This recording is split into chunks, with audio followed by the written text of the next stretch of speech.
Welcome back. We are joined once again by Brian Karem, who you might remember seeing some of his reporting, especially over the course of the first term of the Trump administration. There were a lot of kind of famous moments of him and President Trump. You asked him, I think, Brian, and you can correct me if I'm wrong, but it was something along the lines of why won't you concede the election in kind of the final months of that campaign? So I think people even hearing some of your commentary in the last segment are picking up on the fact that you're not too complimentary towards Donald Trump. How might this announcement today, but also just the administration's kind of press and media policy moving forward, impact not only journalists like yourself, but as you said, people like the AP who have been historically very nonpartisan, who it seems as if now they're even being subject to attacks from this administration?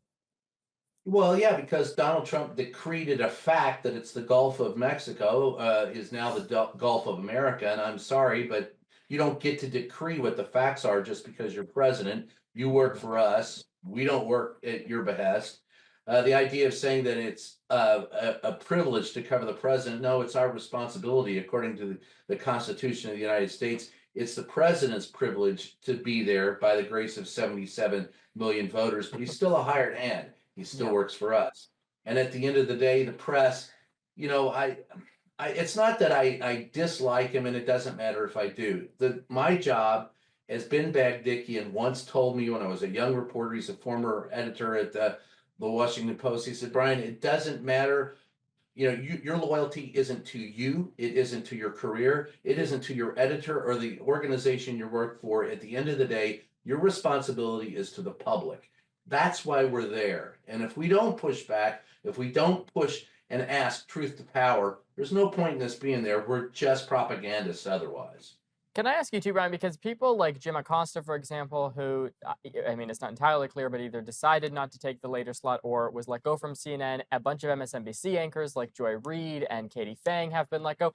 Is this a sign, too, that maybe some of the leadership at some of these networks are starting to cave in to what it is that Donald Trump is looking for? Well, if you take a look at the fact that Jeff Bezos, the editor of the USA Today as well, the Los Angeles Times, all of them have bowed a knee to Donald Trump, settling lawsuits.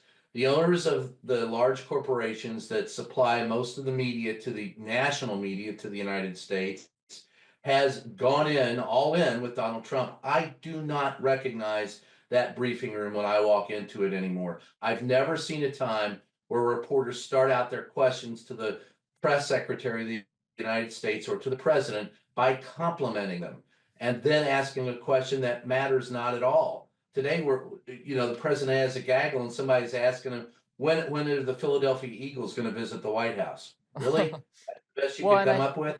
Yeah, and I think people too are. I mean, you're mentioning a number of examples. I'm thinking to videos I've seen even of reporters from overseas coming in. I think there was an example of one reporter from India who asked the president a question, and then the president replied by saying, "I like her, more of her." And so, I think it's kind of reflecting this interesting dynamic that's at play right now.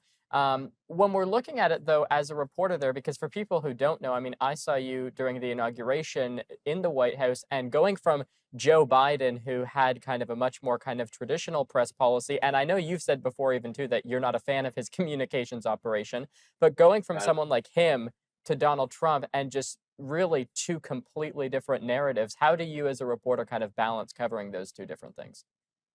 You do your job. You push back, you ask questions, truth to power. Doesn't matter who's in the White House, your stance shouldn't change. You have to be the immovable object or the irresistible force, whichever metaphor you want to choose there. But at the end of the day, you have a job to do.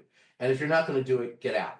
Because if you're going to kowtow to whoever is in office, you're not doing anybody any favors. You're not doing yourself a favor, although you may think you are. Gee, I have access to power. This is really cool. That lasts about 30 seconds. Then why are you there? Do your job. It doesn't help out the president because the president needs to see what people are actually thinking, despite whatever it is they believe they want to hear at the time. And finally, you're not helping out the public because the public has a right and a need to know what's going on. And if you're not pushing hard, if you're not asking the questions, then you shouldn't be there. And I know some people say, hey, we should just boycott this administration.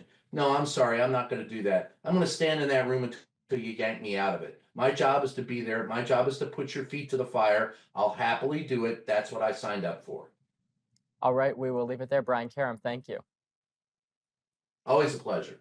After the break, we're going to talk to a former Trump advisor who advised Donald Trump as recently as the primary campaigns on some of these changes and specifically what it all means. Be sure to stay with us. We'll be right back.